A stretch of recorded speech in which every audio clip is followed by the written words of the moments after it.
Deixa eu ver. Não sei, essa luz. Talvez um pouquinho mais assim, mais pra cá, talvez. Mais pra cá, mais pra cá. Talvez se eu segurar a xícara assim. Ai, não sei se tá bem bom assim. Alô, Psi? Hoje é dia de cafezinho com esquemas e eu quero saber se você já identificou de que modo estamos falando aqui. Fica aí, confere.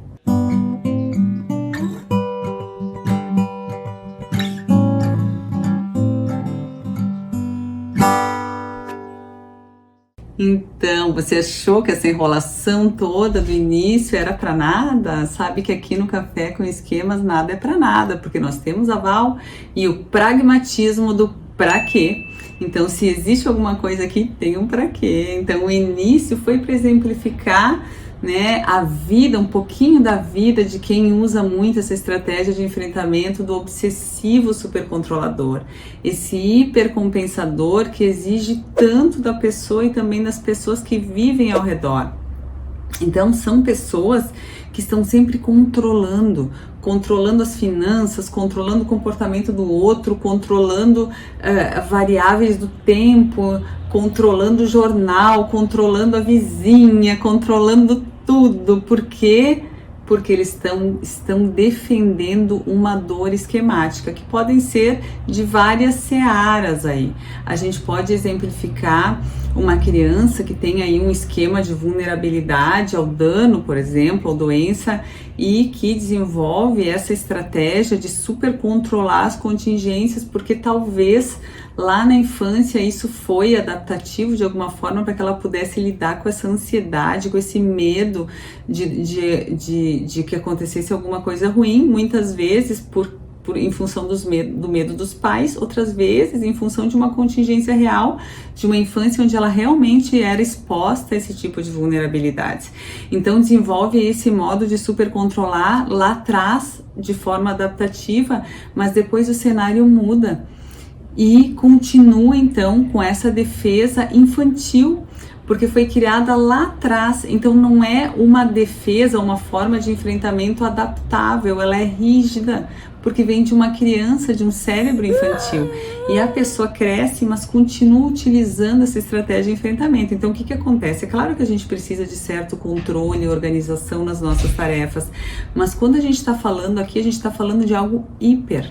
Então vamos pensar lá numa vulnerabilidade à doença, onde a pessoa tenta fazer todo esse controle e é um controle rígido e ela exige de si, da família e das relações, e ela acaba então com esse controle prejudicando as relações, porque as pessoas não aguentam, e acaba prejudicando a própria saúde, em função de ela ficar sempre hipervigilante, estressada, liberando aí cortisol no organismo dela. E aí veja a ironia do destino, né? Porque o esquema ele acaba encontrando com ele mesmo lá na frente.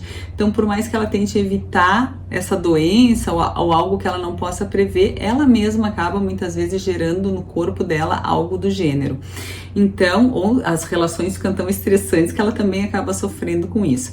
Então, essa é a dinâmica dos modos de enfrentamento. Por mais que eles venham para tentar de alguma forma prevenir da dor do esquema, eles também impedem de que a necessidade real que está lá no cerne daquele esqueminha seja de fato atendida, entendida e atendida. Então não é só o de vulnerabilidade aqui, vamos pensar um esquema de abandono, onde se controla o parceiro. Então tem tanto medo do abandono que passa o tempo inteiro checando as ligações, e-mails e para onde esse parceiro olha, e gera uma pressão tão grande que muitas vezes acaba sendo abandonado mesmo, e aí confirmando o seu esquema, né? Quase como se fosse, eu sabia, viu? Por isso que eu estava controlando. Então faz uma profecia autorrealizadora.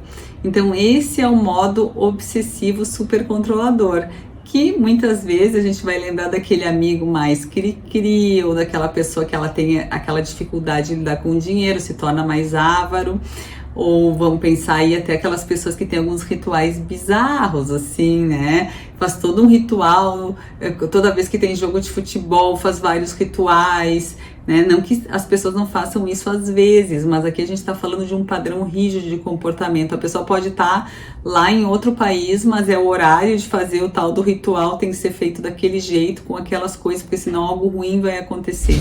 Então essa é uma tentativa infantil de tentar controlar todo o ambiente. E que muitas vezes, né, em algumas profissões acabam sendo até aceitas e desejáveis, porque se necessita um maior grau de controle, mas a gente sabe que em demasia geram prejuízos para a saúde do indivíduo, qualidade de vida e relações. Agora conta para mim aí, ficou claro que é esse modo de enfrentamento obsessivo controlador, que são esses comportamentos que vêm para que a pessoa não entre em contato com suas faltas, suas dores esquemáticas? Conta pra mim se ficou claro. Se for com dúvida, deixa nos comentários, assim a gente vai tomando o nosso cafezinho aqui, fazendo esse bate-bola, conversando, construindo esse quadro. Vou amar responder, tá bom? Um beijo grande e até o nosso próximo cafezinho com esquemas.